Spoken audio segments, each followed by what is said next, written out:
So hey guys, hello and welcome back to my channel and welcome to a brand new vlog. তো তোমরা title thumbnail আর description দেখে তো বুঝেই গেছো যে আজকে ভিডিওটা কি নিয়ে তৈরি হয়েছে। তো চলো আর বেশি দেরি না করে ভিডিওটা শুরু করা যাক।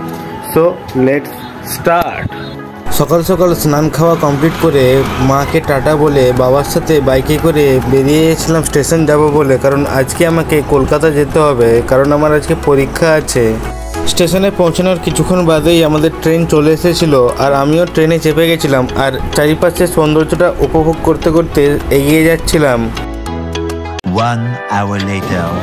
দেখতে দেখতে 1 ঘন্টা কেটে গেল আর আমাদের ট্রেন এখন গড়বেতা থেকে মেদিনীপুর স্টেশনে চলে এসেছিল। আর আমি ব্যাক ক্যামেরায় ভিডিওটা রেকর্ড করছিলাম, তাই আমার চোখ মুখ সব কেটে গেছিলো।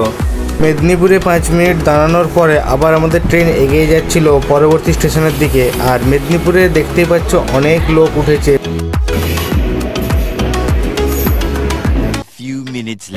মেদিনীপুর থেকে আরও কিছুক্ষণ জার্নি করার পর ফাইনালি আমরা পৌঁছে গেছিলাম খড়গপুরে। আর এখানে এসে আমরা কিছু টিফিন কিনে খেয়ে নিয়েছিলাম, সেটার আর ভিডিও করা হয়নি, তাই তোমাদেরকে দেখাচ্ছি না। 2 hours later. খড়গপুর থেকে ফাইনালি আরও 2 ঘন্টা জার্নি করার পর চলে এসেছিলাম আমার আলটিমেট ডেস্টিনেশন হাওড়া স্টেশনে। এখান থেকে এবার আমি বাস ধরে বা মেট্রো ধরে যাব আমার এক্সাম সেন্টারে। তোমাদেরকে তো আমার এক্সামের ব্যাপারে বলাই হয়নি, আজকে আমার ইসরো টেকনিশিয়ানের পরীক্ষা আছে এবং এক্সাম সেন্টারটা হলো সল্টলেক সেক্টর 5-এর TCS গীতবিতানে।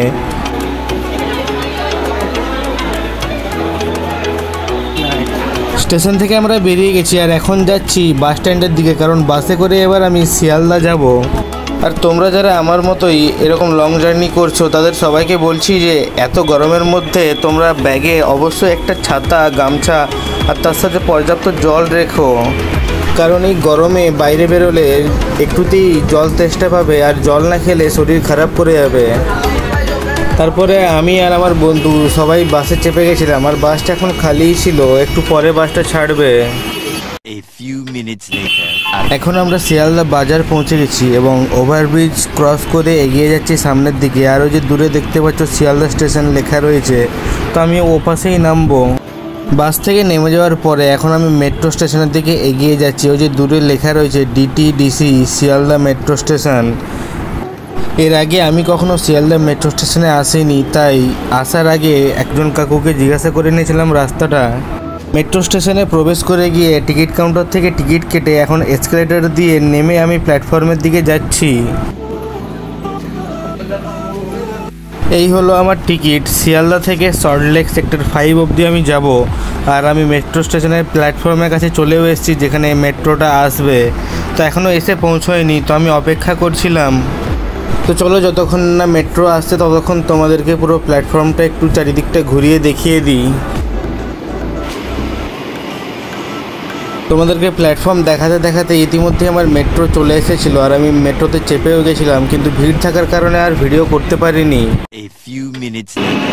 তো 15 মিনিট মেট্রোতে জার্নি করার পর আমরা সল্টলেক সেক্টর 5-এ নেমে গেছিলাম। আর আমার সামনে যাদেরকে দেখতে পাচ্ছ তারাও আমার সাথে পরীক্ষা দিতে যাচ্ছে, তো সবার সাথে আমিও এগিয়ে যাচ্ছিলাম আমার ডেস্টিনেশনের দিকে। তোমরা যারা আমার মতোই একা এক্সাম দিতে আসছো আর ভাবছো যে ব্যাগ কোথায় রাখবো, তো তোমাদেরকে বলি যে ওখানেও ব্যাগ রাখার ভালো ব্যবস্থা আছে, তো টেনশন করার কিছু নেই। ওই যে দূরে যে বিল্ডিংটা দেখতে পাচ্ছ কাঁচের ঘরটা, ওটাই হলো আমার এক্সাম সেন্টার, নাম TCS গীতবিতান। তো তোমরা যারা এখানে এক্সাম দিতে এসেছো তারা তো অবশ্যই জায়গাটাও চিনতে পারছো।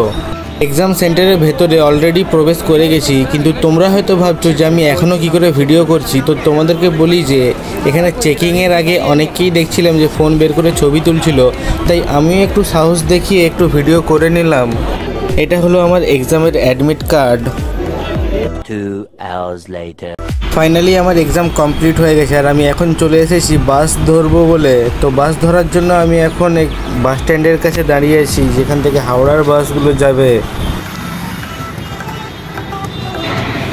ওই মোড়ে বাসে চেপে আমি এখানে করুণাময়ীতে এসে নেমে গেছিলাম, কারণ আমি ধর্মতলা যাব আর ওই বাসটা হাওড়া যাবে, ধর্মতলা দিয়ে যাবে না। আমি ধর্মতলা যাব কারণ আমি আন্ডার ওয়াটার মেট্রো দিয়ে যাব ভেবেছিলাম, তাই আমি নেমে গেছিলাম। আর ওই যে দূরে বিদ্যুৎ ভবন লেখা বড় হোর্ডিংটা দেখতে পাচ্ছ, আর ওই যে বড় বিল্ডিংটা ওটা হলো আমার বাবার হেড অফিস। এখানেই বাবা মাঝে মাঝে কাজের সূত্রে এসে থাকে। করুণাময়ীতে কিছুক্ষণ ওয়েট করার পরে বাসে চেপে গেছিলাম, আর এখন বাসে চেপে শিয়ালদা ক্রস করে এগিয়ে যাচ্ছি আমি ধর্মতলার দিকে। A few minutes later.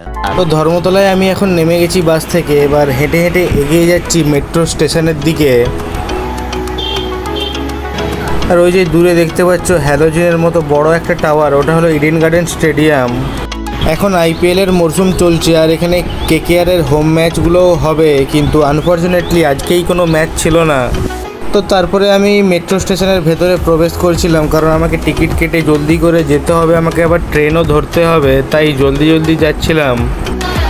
Ticket কাউন্টারের লাইনে দাঁড়িয়ে এখানে টিকিটটা কেটে নিয়ে গেটে টোকেনটা প্রেস করে সোজা এগিয়ে যাচ্ছিলাম প্ল্যাটফর্মের দিকে, কারণ শুনলাম যে মেট্রোটা এখনই আসবে আর মিস করে গেলে অনেকটা লেট হয়ে যাবে। তাই আর দেরি না করে সিঁড়ি দিয়ে জলদি করে নেমে এগিয়ে যাচ্ছিলাম প্ল্যাটফর্মের দিকে। আর এখানে এসেই শুনলাম যে আরও অন্য কম্পার্টমেন্টে যেতে হবে, কারণ এখান দিয়ে হাওড়া মেট্রো যায় না, তাই আবার এসকেলেটারে চেপে ওপর দিকে এগিয়ে যাচ্ছিলাম। এমনটা তোমাদেরকে একটু আগেই বললাম, এখন যেহেতু আইপিএল চলছে তাই মেট্রোগুলোতেও কেকেআরের পোস্টার দিয়ে ডেকোরেট করেছে। তোমাদের সাথে কথা বলতে বলতেই এসকেলেটার দিয়ে ওপরের কম্পার্টমেন্টে চলে এসেছিলাম, আর এখানে ডিরেকশন দেখিয়েও দিচ্ছে যে প্ল্যাটফর্মটা কোন দিকে, মানে হাওড়া মেট্রো যাওয়ার প্ল্যাটফর্মটা এদিকে, সেটা বুঝিয়ে দিচ্ছিল। তো আমিও সেরকম ডিরেকশন দেখে সামনের দিকে এগিয়ে যাচ্ছিলাম। তো ডিরেকশন ওয়াইজ যেতে যেতে আবার একটা এসকেলেটারের দেখা পেলাম আমি। তো আমাকে আবার এসকেলেটার দিয়ে নিচের দিকে নেমে যেতে হচ্ছিল, কিন্তু কি আর বলবো, মানে পাগল লাগছিল, শুধু এদিকে নামছি ওদিকে নামছি, কিন্তু কি আর করা যাবে, যেতে তো হবেই, তাই এগিয়ে যাচ্ছিলাম সামনের দিকে। কিছুটা হেঁটে যাওয়ার পরে আমাকে আবার এসকেলেটর করে নিচে দিয়ে নামতে হয়েছিল। আর এখানে এত মানুষের ভিড় দেখে বুঝতেই পারছো যে আন্ডার ওয়াটার মেট্রো দিয়ে যাওয়ার জন্য মানুষের কত ক্রেজ। মানে আমি একাই নেই, মানে এরাও সবাই খুবই আনন্দিত এখানে মেট্রোতে চাপার জন্য। তো ফাইনালি অনেকটা ঘোরাঘুরি করার পরে মেট্রোতে এসে চেপে গেছিলাম। তো মেট্রোতে চাপার পরে তো আমি খুবই এক্সাইটেড ছিলাম, কারণ আমি প্রথমবার আন্ডার ওয়াটার মেট্রোতে চেপেছি। তো তারই মধ্যে মেট্রো স্টেশন ছেড়ে বেরিয়ে যাচ্ছিল। আর তোমাদেরকে জানিয়ে রাখি যে এসপ্ল্যানেড থেকে হাওড়া মেট্রো যাওয়ার মাঝে মাত্র একটাই স্টেশন পড়ে, আর সেটা হলো মহাকরণ স্টেশন। তো তোমাদের সাথে আবার কথা বলতে বলতেই মহাকরণ স্টেশন এসে পৌঁছেই গেছিলাম, দিয়ে আবার এখান থেকে বেরিয়েও যাচ্ছে মেট্রোটা।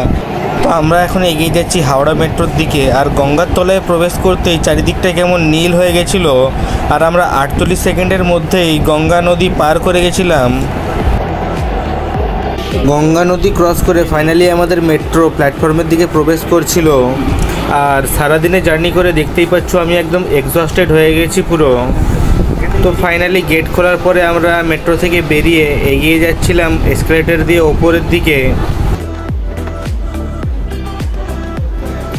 এসকেলেটর দিয়ে ওপরে এসে সামনের দিকে এক্সিট গেটের দিকে এগিয়ে যাচ্ছিলাম। আর এটা হলো আমার টোকেন, এটা কেটেই আমি এসেছিলাম। তো এটা এখানে ইনসার্ট করে সামনের দিকে এখন এগিয়ে যাব আমি। এখানে আমাকে আবার এসকেলেটরে চেপে বাইরের দিকে বেরিয়ে যেতে হবে। তো বেরিয়ে যখন যেতেই হবে তাই আর দেরি না করে আমি জলদি করে এগিয়ে যাচ্ছিলাম।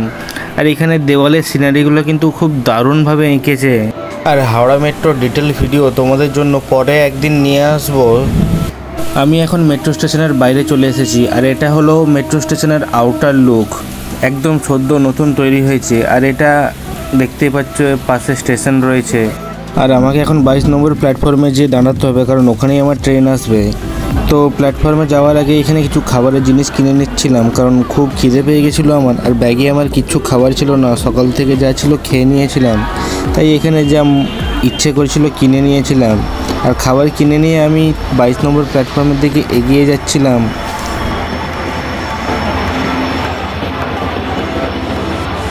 A few moments later.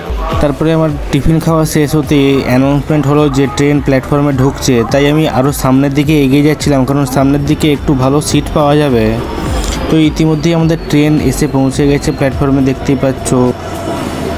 প্ল্যাটফর্মে কিছুক্ষণ ট্রেন দাঁড়ানোর পরে আমাদের ট্রেন ফাইনালি ছেড়ে দিয়েছিল। আর আমাদের সাথে সাথে দূরে আরও একটা ট্রেন আমাদের সাথেই যাচ্ছিল। 2 hours later.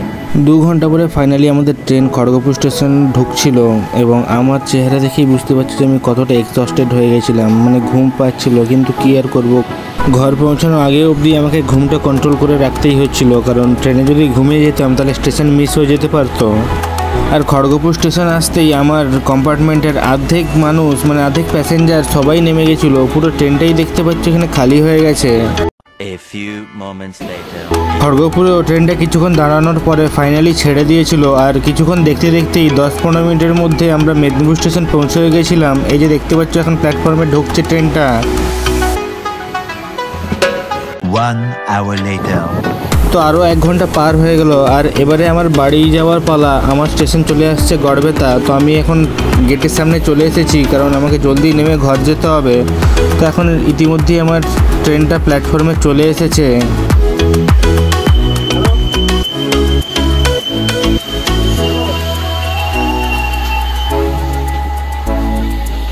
ট্রেন থেকে তো আমি এখন নেমে গেছি, এবারে আমার সামনের দিকে এগিয়ে যাওয়ার পালা, কারণ বাবা সামনে ওভারব্রিজের ওপাশে ওয়েট করছে আমার জন্য। তো চলো আজকের মতো ভিডিওটা এখানেই এন্ড করছি। তো ভিডিওটা যদি তোমাদের ভালো লেগে থাকে লাইক, কমেন্ট, শেয়ার, সাবস্ক্রাইব যা যা করতে হয় অবশ্যই সব করে দিও। আর ততদিনের জন্য তোমরা সবাই ভালো থেকো, সুস্থ থেকো। দেখা হবে খুব জলদি আরও একটা নতুন ভিডিও নিয়ে। So stay safe, stay healthy and till then by.